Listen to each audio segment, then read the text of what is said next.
Señores, buenas tardes. En este breve video vamos a intentar explicar por qué ha bajado la inflación por segundo mes consecutivo. O sea, la inflación de febrero 2024, según la estimación de inflación del INDEC, es más baja que la de enero. Y la de enero había sido más baja que la de diciembre. No solamente vamos a explicar los por qué, sino vamos a analizar si esto es sostenible y qué debería suceder para que finalmente este descenso de la inflación fuese permanentemente sostenible y este gobierno bajara la inflación en forma permanente, sostenida y recurrente, que es lo que todos los agentes económicos esperamos en Argentina. ¿Cuánto fue la inflación de febrero según la estimación del INDEC? 13.2%, menor al 20.6% de enero y menor que al 25.5% de diciembre. ¿Qué dato positivo quiero remarcar?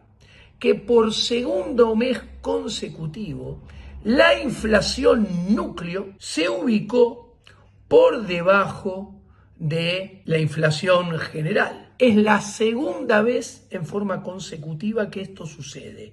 Esto no sucedía hace muchos meses. ¿Y por qué? Estadística y económicamente es importante que la inflación núcleo se ubique por debajo de la inflación general, porque para que un proceso desinflacionario sea permanente y sostenido, la inflación núcleo debe ubicarse en forma permanente y sostenida por debajo de la inflación general, que es lo que pasó en los últimos 2 meses. Ahora bien, esto que dije que es positivo, que sucede en enero y febrero, en los cuales la inflación núcleo es menor que la inflación general, cuando tomo el punta a punta de los 3 meses para los cuales tenemos estimaciones de datos de inflación del INDEC, o sea, diciembre, enero y febrero, todavía no sucede que la inflación núcleo sea más baja que la inflación general. ¿Por qué? Porque el primer mes, en diciembre, la inflación general fue más elevada que la inflación núcleo. Concretamente, en el acumulado de los primeros 3 meses de gestión, la inflación núcleo acumula 73.2% y la inflación general acumula 71.2%, o sea, 2 puntos porcentuales menos. ¿Qué quiero decir? Que ambas acumulan más de 70% de inflación en 3 meses, pero la núcleo 73.2 y la general 71.2. ¿Esto qué implica? Que todavía tiene que pasar agua debajo del puente, meses, para consolidar que la inflación núcleo siga manteniéndose por debajo de la inflación general, porque es el sendero, el camino que estadísticamente debería seguir ambas inflaciones en un proceso desinflacionario que se va a mantener o tiene chances de mantenerse en el tiempo. Del otro lado, ¿qué puedo decir? Que la inflación interanual es 276.2%. O sea, cuando comparo febrero del 2024 contra febrero del 2023, hay 276.2% de inflación. Ahora, esto es un dato viejo. no es tan relevante. Esta inflación va a seguir creciendo. El dato relevante a mirar es que la inflación total nacional es 13.2%, pero este número está inflado por la inflación en el GBA, que dio 15, ¿ok? GBA infla la inflación de todo el país. Por el contrario, en la región pampeana, en el noroeste, en la Patagonia y en el noreste, la inflación fue sensiblemente menor. Fueron respectivamente 11.9, 11.7, 11.3 y 10.9. Ahora bien, ¿por qué ustedes pueden pensar que GBA infla la inflación nacional y que en realidad GBA tiene mucho más inflación que el resto del país? Básicamente, la inflación general de 13.2 está inflada por, como ya dije, la inflación de GBA que dio 15, muy superior a la inflación en el interior, que dio en el noreste 10.9 y en Cuyo 13.5. O sea, en el interior es más baja la inflación. ¿Pero por qué es más baja? Sobre todo porque el aumento tarifario de GBA es muy fuerte e impulsa la inflación de los precios regulados a casi el doble de la inflación de los precios regulados en el interior.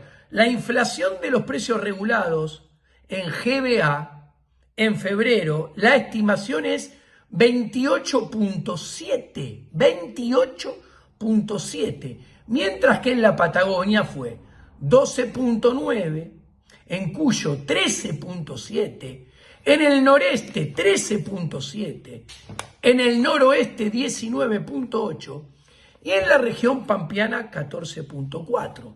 Entonces, esta suba tarifaria que lleva la inflación de regulados a 28.7 en GBA impulsa la inflación de GBA a 15.0, inflando la inflación nacional, porque la región que tiene mayor peso ponderado que GBA es la región que tiene mayor inflación de regulados y por ende mayor inflación general de IPC. ¿Por qué? Por el aumento tarifario.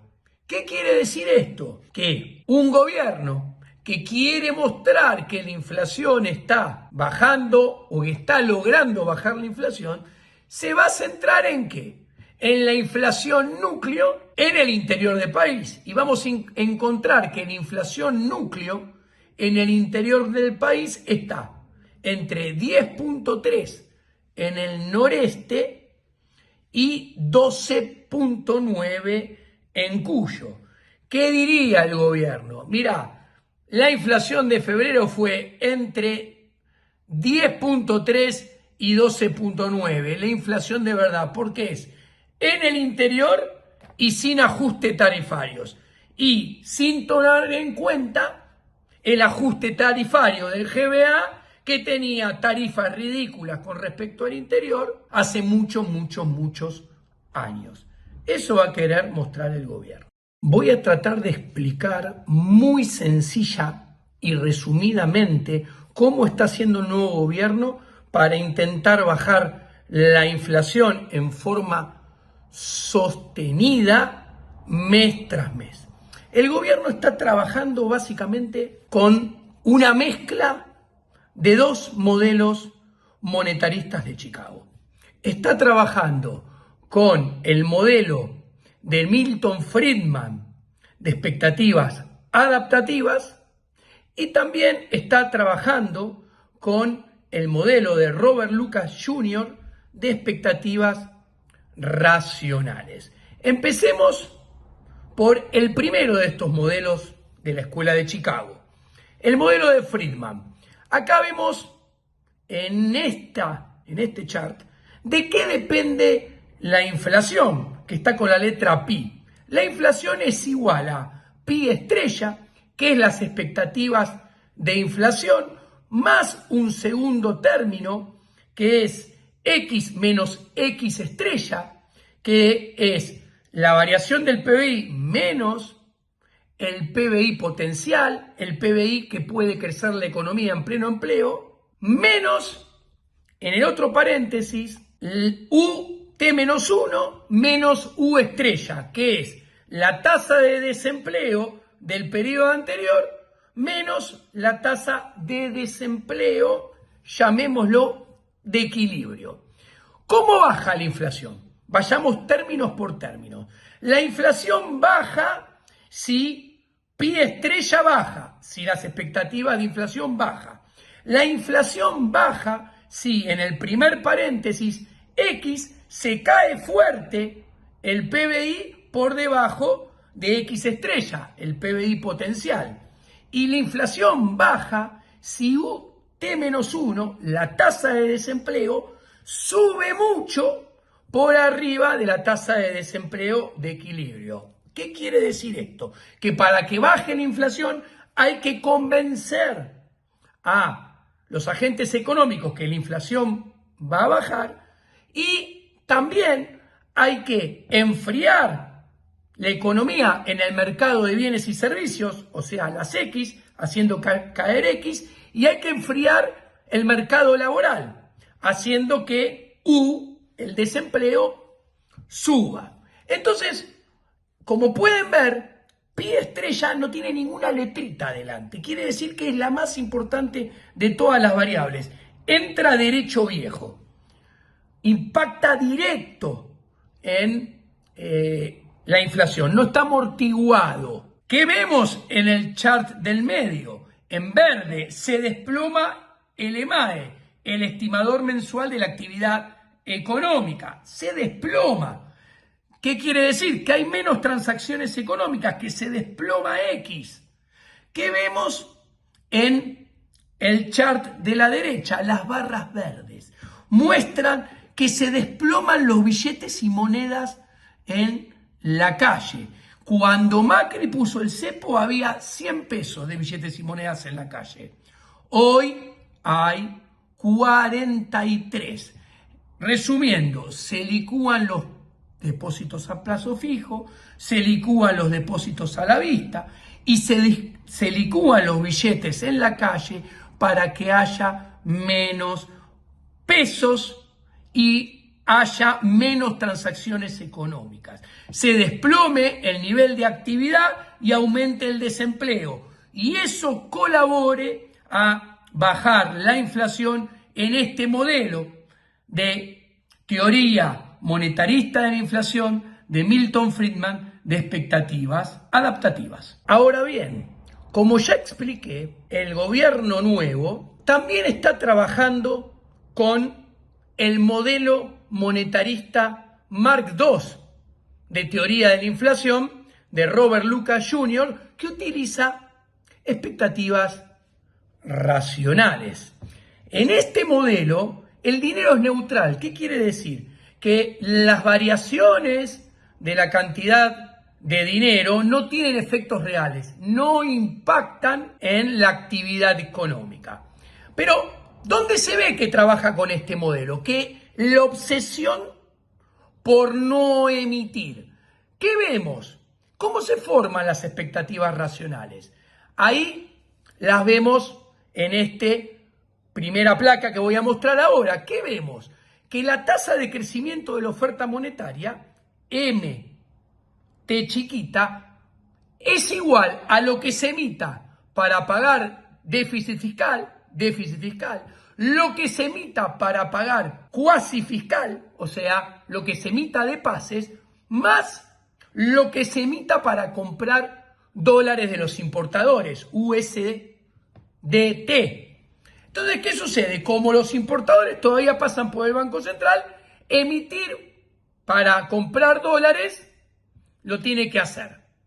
Y eso le genera emitir cuasi fiscal, que ¿qué sucede? Por eso licúa el cuasi fiscal, por eso lo saca con el BOPREAL y por eso promete tener equilibrio financiero. ¿Para qué? ¿Para qué? Para que no haya DF, o sea, no haya emisión por déficit fiscal, para que no haya emisión por CF cuasi fiscal y lo que hayas emitido por compra de dólares, después redondeando, simplificando, lo termines sacando por BOPREAL, que son deuda más largo plazo remunerada en dólares. Entonces, si vos no emitís, miremos a el renglón de abajo. E es de expectativa. La gente va a formar expectativas de emisión monetaria, o sea, de MT. Si te prometen que no van a emitir por déficit fiscal, si te sacan todo el cuasi fiscal, si te sacan lo que emitieron para comprar dólares, la gente dice, bien, espero que el gobierno de Milei no emita nada, ¿ok? Y acá viene el tema realmente importante. ¿Por qué esa obsesión con no emitir? ¿Por qué esa obsesión con licuar los pases? Justamente, ¿por qué esa obsesión de sacar los pesos que quedan dando vuelta con BOPREAL? Porque necesita imperiosamente que la gente crea que no va a emitir en este modelo monetarista Mark II con expectativas racionales de Lucas. Porque solamente si la gente le cree que no va a emitir, la gente baja sus expectativas de inflación y entonces baja su inflación. Y lo vemos en la ecuación que pongo acá abajo. ¿Qué vemos? Vemos que pi es igual a pi estrella más todo un término que lo voy a explicar. Empecemos por pi estrella, sencillo. Entra de vuelta derecho viejo, impacta de lleno. Tengo que lograr que la gente me crea que voy a bajar la inflación. Voy a bajar P estrella para que baje la inflación. Si la gente me cree, baja la inflación. La gente le estaría creyendo porque baja las expectativas de inflación, baja la inflación. ¿Y por qué le cree? Porque Javier le dice que es innegociable que no va a emitir. Porque la gente ve que licúa el cuasi fiscal, que los pesos que quedan dando vuelta los saca con el BOPREAL y a su vez no emite para déficit fiscal. Ahora, dice que es innegociable porque, como pueden ver en el segundo término, al lado derecho de la igualdad, hay un choclo largo así. Lo que importa es lo que está dentro de los corchetes. MT menos E de MT. ¿Qué quiere decir? MT es lo que efectivamente emite menos lo que la gente esperaba que emitiera. ¿Qué quiere decir? Ese corchete tiene que ser todo cero para que no haya inflación. Con lo cual Javier tiene que cumplir, porque ese corchete es solamente cero si la diferencia entre lo que efectivamente emite MT y lo que le prometió a la gente, que la gente creía que iba a emitir, que era EMT, es cero. Quiere decir que los dos tienen que ser iguales para que MT menos EMT, esa resta sea cero, MT tiene que ser igual a EMT. ¿Qué quiere decir? Que lo que efectivamente emitió Javier sea igual a lo que la gente esperaba que fuera a emitir. Que no es otra cosa, como vimos en la otra placa, que lo que Javier le prometió que no iba a emitir. Por eso, tan férreo. Ahora bien, ¿esto es sostenible? ¿Está asegurada que la inflación baje en forma permanente a lo largo de todo el año? Definitivamente no. Primero y principal. ¿Por qué? Porque está en duda que la gente crea permanentemente que esta política es mantenible en el tiempo. Segundo, también está en duda que Javier pueda cumplir su promesa de no emitir. En política económica la regla es que las cosas no te salgan como lo planeaste. El milagro, la ultra excepción, es que te salgan como lo planeaste. Pero aparte, el Banco Central de Bausili está ejecutando la política monetaria en forma discrecional y con cepo. Las dos cosas te aseguran de mantenerse que el proceso desinflacionario se aborte.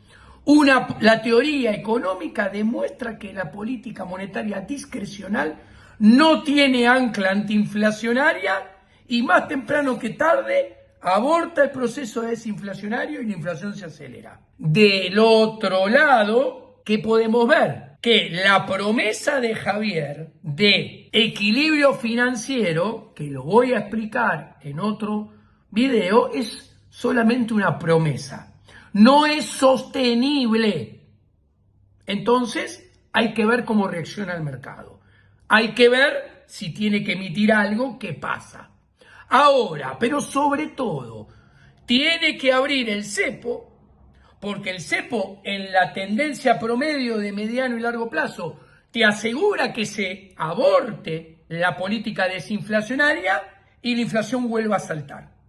Y acá se juntan las dos cosas, porque tiene que abrir el cepo y luego de abrir el cepo tiene que cambiar la política monetaria, dejar de lado la política discrecional y pasar a una política monetaria en base a reglas, muy probablemente controlando la cantidad de dinero, controlando la cantidad de base monetaria más billetes depósitos a la vista, redondeando, simplificando, que es M1, porque eso es el ancla antiinflacionaria que él no tiene. Y hay que ver cómo le sale y si la gente le cree. Entonces, así como están las cosas, no dentro de mucho, tiene que haber muy importantes cambios. Apertura del cepo y viraje hacia una política monetaria en base de control de agregados para controlar la cantidad de dinero en base a reglas. Cuanto antes, mejor. Si fuera a la brevedad, muchísimo mejor. Si se espera, los riesgos empiezan a crecer.